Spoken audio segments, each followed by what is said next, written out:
In 1845, the British Empire launched the most ambitious exploration mission in its history. Two colossal warships, HMS Erebus and HMS Terror, equipped with state-of-the-art steam engines and reinforced hulls, set sail to conquer the insurmountable Northwest Passage in the Arctic. They were the space shuttles of the Victorian age, technological marvels deemed unsinkable by ice. They carried 129 of the Royal Navy's finest men, led by the legendary Sir John Franklin. They sailed north and simply vanished off the face of the earth. For nearly 170 years, their fate was the greatest unsolved mystery of exploration. Until cameras miles beneath the freezing Arctic Sea discovered them, sitting perfectly upright on the ocean floor, silent ghost ships waiting to tell their horrifying story. To understand the tragedy, you must understand the arrogance. Victorian Britain believed science could conquer nature. Erebus and Terror were former bomb vessels, built massively strong to withstand mortar recoil, making them perfect for crushing through ice. They were fitted with locomotive steam engines to power propellers, a revolutionary technology. Below deck, they were floating palaces of civilization.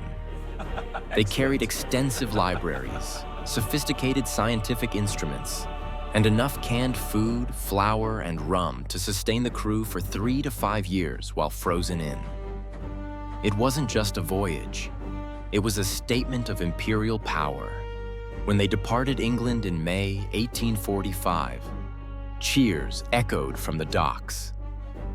They were admired, envied, and expected to return as heroes who finally mapped the icy roof of the world. The last Europeans to see them alive were whalers in Baffin Bay in July 1845. They looked confident, waiting for the ice to open. Then they sailed into the white labyrinth, into silence. The plan was to sail during the brief summer thaws and let the ships freeze into the ice for the winter, engaging in science and theater to keep morale high. The first winter went according to plan, but the summer of 1846 was devastatingly cold. The ice didn't break. Erebus and Terror pushed deeper into uncharted waters near King William Island, and there the trap sprung shut. The pack ice, miles thick and driven by currents, grabbed the ships. They weren't just frozen in. They were being slowly crushed by millions of tons of pressure. The advanced steam engines were useless. The floating palaces became icy prisons. Then disaster struck. Sir John Franklin, the 61-year-old leader, died in June 1847. The cause is unknown. The expedition was now leaderless, trapped for a second winter in perpetual darkness and temperatures dropping to -50 degrees. The canned food, their greatest technological advantage, may have been poisoned with lead from faulty soldering. The men began to sicken, their minds unraveling in the claustrophobic dark. April 1848. After a year and a half trapped in the ice, the remaining 105 men made a desperate decision. They abandoned Erebus and Terror. A concise note found years later in a cairn stated simply, "Ships deserted. Sir John Franklin died, having been beset since September 1846. Their plan was madness, to walk hundreds of miles south across the frozen wasteland to the nearest trading post, dragging heavy wooden lifeboats filled with supplies. It was a death march. They were weakened by scurvy, starvation, and lead poisoning.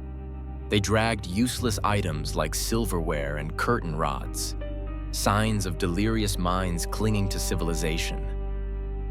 Indigenous Inuit hunters later told horrific stories of the starving white men. They spoke of a trail of bodies, of men with blackened faces, and the ultimate taboo, evidence that in their final maddened hours, the desperate crew had resorted to cannibalism to survive another day. None made it. None made. The Franklin expedition vanished because they brought Victorian arrogance to an Arctic fight. They relied on heavy technology instead of adopting the survival methods of the Inuit who had lived there for centuries. In 2014 and 2016, thanks to Inuit oral history, the wrecks of Erebus and Terror were finally discovered. They are pristine, preserved by the freezing water. Cabins are intact. Desks are cluttered with belongings, as if the crew just stepped out for a moment.